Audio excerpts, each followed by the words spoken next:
Good evening and welcome to Just the News. Now, this is where we give you all the information about what happened in the country today without any of the drama and any opinion whatsoever. Let's get straight to it. The government refuted today reports that India's COVID death toll is actually a lot higher than has been reported, or that it has been vastly undercounted. And it said these reports are totally fallacious. In a statement by the Union Health Ministry, the Health Ministry basically said that these reports assume that all of the excess mortality are all COVID deaths, and that is false. I'm quoting the ministry here. It said, given the robust statute-based death registration system in India, while some cases could have gone undetected, given the principles of infectious disease, missing out on deaths is unlikely. The Health Ministry also argued that these reports basically have made the assumption that all populations behave similarly, but it has not taken into consideration direct and indirect factors like race, ethnicity, genome constitution in the population, and so on. The government was fundamentally reacting to reports that have come in from overseas research that says that India's deaths from COVID, while the official number is at about 4.4 lakh right now, the real number, according to these reports, are estimated to be closer to 40 lakh. Remember, in a statement in Rajya Sabha just yesterday, the Union Health Minister Mansukh Mandavia had refuted allegations that the government had hidden COVID deaths, and he basically pinned the blame on state governments. He said the central government only compiles and publishes the data that the state governments give them. The central government has no role to play in hiding data. Also, following the centre's remarks that no deaths had occurred at all due to the lack of oxygen in the second wave of COVID, the health ministers of several states like Maharashtra, Tamil Nadu and Madhya Pradesh have supported these claims. According to a report by the PTI, Maharashtra's Health Minister Rajesh Tope on Wednesday said the state government never reported any deaths in the state of Maharashtra due to oxygen shortage in the second wave of COVID. When asked by a TV reporter about the centre's statement, Tope said, and I quote, "We never said people died due to oxygen shortage in the state. Many of them had other issues like comorbidities and other illnesses. No death has taken place because of the shortage of oxygen." I want to remind our viewers, in April this year, 22 patients died in Maharashtra in Nasik when there was a leak in the oxygen tank outside that hospital, and it disrupted oxygen supply to those patients. Tope also said that a thorough probe will be conducted to find out what negligence took place in that case. According to ANI, Madhya Pradesh's health minister has said that there were no deaths due to this lack of oxygen in his state. He said that we'd made all arrangements. The chief minister facilitated oxygen through roads, railways and air, and there was indeed problems of oxygen supply, but the government made arrangements. Tamil Nadu's health minister also said that there was no problem in Tamil Nadu and no one died due to the lack of oxygen in Tamil Nadu. He said there was a big scarcity of oxygen when I assumed charge, but the Chief Minister M.K. Stalin took stern efforts and brought supply from other states, which is how we were able to manage the crisis. The Income Tax Department today raided media group Dainik Bhaskar and Uttar Pradesh-based news channel Bharat Samachar in their offices across the country at 5:30 this morning. Both have been accused of tax evasion. Now, the report said that the raids took place in over 30 locations of the Dainik Bhaskar offices across the country, including Delhi, Madhya Pradesh, Rajasthan, Gujarat and Maharashtra, and the homes and offices of the group's promoters that were also raided. Dainik Bhaskar editor Om Gaur told NDTV that he believes that the raids are an attempt to suppress independent journalism. He said, and I quote, "We won't give in to pressure, we will stick with our journalists," end quote. Both media houses were extremely critical of the Uttar Pradesh government's handling of the COVID crisis. Dainik Bhaskar, in fact, had screaming headlines and front-page photographs of the bodies that were discovered buried in shallow graves on the banks of the river Ganga and were floating in the Ganga. And it was fairly critical of the Uttar Pradesh government's handling of the COVID crisis. Several people on social media believe that the raids are linked to that criticism. 200 farmers today protested at New Delhi's Jantar Mantar. These are among the farmers who've been camped outside of New Delhi. From November last year, they arrived in buses and SUVs with an escort of the police. There were some journalists on social media who complained that they weren't allowed inside Jantar Mantar to cover the protest. Bharat Kisan Union leader Rakesh Tikhayat told NDTV, 8 months ago they didn't even consider us farmers. The government takes part only in conditional talks, end quote.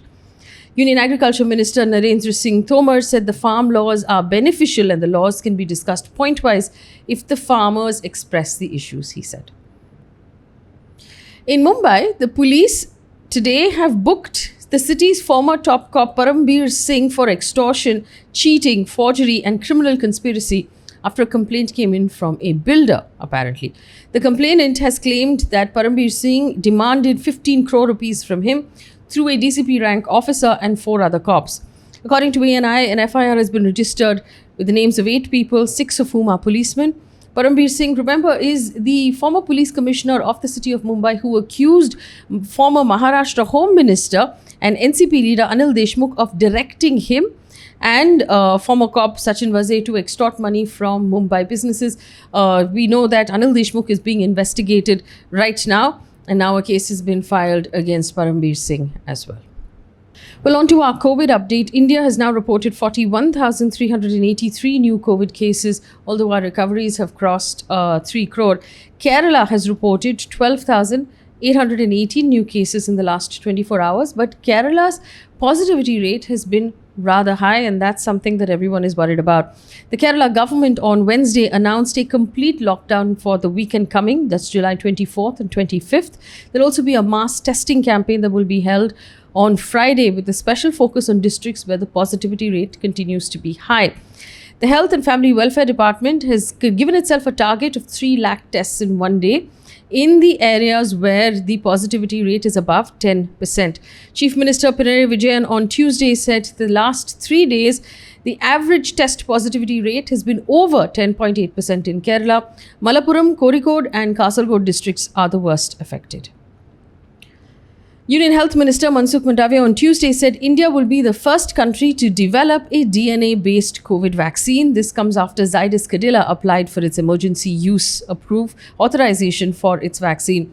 While talking about other vaccine manufacturers, Mr. Mandavia also said the Serum Institute of India has begun providing 11 to 12 crore doses of Covishield vaccine every month. Biological E is conducting its 3rd phase of trial and is expected to come to market by September or October with 7.5 crore doses as well. On to news now from the world of business and economy. It's mostly about startups tonight. According to the Economic Times, shares of Zomato will list tomorrow on Friday. That's the 23rd of July, a week after its IPO clocked a record-setting subscription numbers and about 3 days ahead of schedule of its listing. Last week, Zomato's IPO was subscribed 40.38 times, getting 2.3 lakh crore as a demand, as a booking. It's the 3rd highest in the Indian capital market history. The IPO opened on the 14th of July, closed 2 days later, has been a resounding success so far. Also, it's good news on the startup front for unicorns. We have one new unicorn in India. Trucking logistics firm BlackBuck has become the 16th startup to become a unicorn. Now, a unicorn is a startup that is valued at more than $1 billion. We had about 11 unicorns last year. We have 16 unicorns this year. BlackBuck raised $67 million in a funding round and is now valued at $1.02 billion. With the other unicorns are Urban Company, Byju's, Oyo Room, Zomato, Ola, and so on. News coming in from across the world right now. Climate change has caused severe floods and fires in very unlikely places across the world. Here is the update now on climate change. Yakutsk in Russian Serbia, which is one of the coldest places in the world, is witnessing wildfires that have burnt over 1.5 million hectares of forest. This is something this region has never experienced before. In the USA, bootleg wildfire in Oregon has grown monstrous, according to reports, sending dense smoke of some 3,000 miles across from one end of the continent to the other. New York City woke up on Wednesday with an intense red sunshine because of the haze. China is witnessing the heaviest rains in the last 1,000 years And 25 people, including 12 subway passengers, have been killed in terrible floods in China. According to state media reports, 1.24 million people have been affected by the floods, and 1.6 lakh people had to be evacuated.